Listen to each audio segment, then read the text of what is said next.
A is for announcements. The first announcement to make a public impact was an ad in the Belfast Telegraph in June 1959, and it was an announcement about announcers. The newly appointed independent television station for the region was looking for on-screen faces that would personify the local image, the local character of Ulster Television, UTV. An exciting opportunity which attracted a host of applicants, myself included, most of whom, myself included, were unsuccessful. The chosen 6 were all newcomers to the world of TV broadcasting. I had been to drama school, Guildhall School of Music and Drama in London, and then joined the Arts Theatre. There were 6 jobs sort of up for grabs. Jimmy Greene, Ivor Mills and Gregg, Brian Durkin, Ernie Strathdee, and my good self. And as I say, none of us really had any experience at all of television, but we had come through radio, drama, either professional or in the world of amateur dramatics, and found ourselves in this very exciting job. Do you agree with a group of English Labour MPs who say that Northern Ireland members shouldn't be allowed to vote on purely regional matters over here?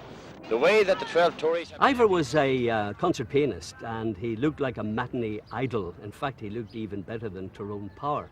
And he was absolutely supremely suited to the role that he was selected to do. With him was Gregg. Beautiful and lovely and warm and just a natural broadcaster, a natural journalist as she turned out to be in later life. Again, she had that warmth that people just loved her and wanted to talk to her. You're here for golf. I am for golf. I may change my mind since I've met you. There are other sports, you know. There are? If you don't know, we ought to talk about it a while. And she was most successful, as was proved later when she went on to the network. On looking through the current TV post, I discovered that our fugitive, Dr. Richard Kimball, had disappeared.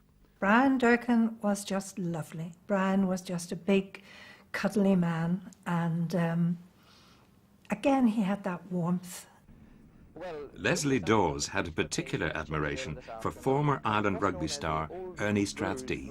The Queen's University Rugby Football Club are playing the Old Blues, and in this... Ernie was the coolest customer around, and could have, if there was 3 minutes at the end of the programme, Ernie would have talked on for 3-4 minutes, maybe events coming up in the future, big events coming, football, his own particular sport, rugby. He was great till he got the wind up, and then so he was an unflappable character.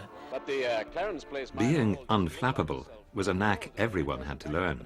It's a recording studio. There was the camera, there was you. You had to talk about the programmes that were coming up, or that might be coming up, or fill for 27 seconds. Not 26 seconds, not 28 seconds, but 27 seconds. So you had to gracefully round off what you were saying within that amount of time. And the clock was up there as well. Chung, chung, chung, chung. Once I filled for something like 4 minutes, but just off the top of your head, chatting into the... I think I told a shaggy dog story for half of the time. On a glorious afternoon such as this, ideally one should be lying on a sun-drenched beach. But if you can't manage that, the next best thing to do is to come and look at some of these wonderful holiday fashions here at Balmoral. Although I was an announcer, we were asked to do all sorts of things. There was loads of programmes, of flashback, and I did a lot of programmes that one would call women's issues today, about education, about fashion, about cookery, and so on. There was a number of those programmes. But the children's programme, that all started because there was a story about Sean the Leprechaun, Danny the Dormouse, Osbert the Owl, and so forth. And Tommy James played the piano, and I had to sing a little. Not good. So when Ulster Television decided to put a programme out called Romper Room, they clearly thought perhaps I, would be a likely candidate to do that.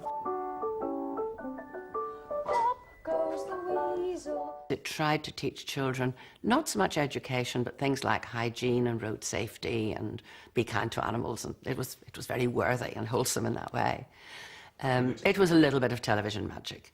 There was a mirror, which clearly had a back in it. And then there was another mirror, which was just a hoop.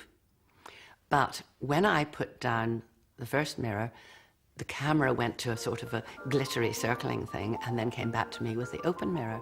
And I would say, romper, bomper, stomper, boo. Tell me, tell me, tell me, do. Magic mirror, tell me today. Did my friends have fun at play? I can see Dennis, I can see Sinead, I can see Andrea, Hal, Justine, I can see Finn, I can see you. And I'll see you again tomorrow on Romperoo.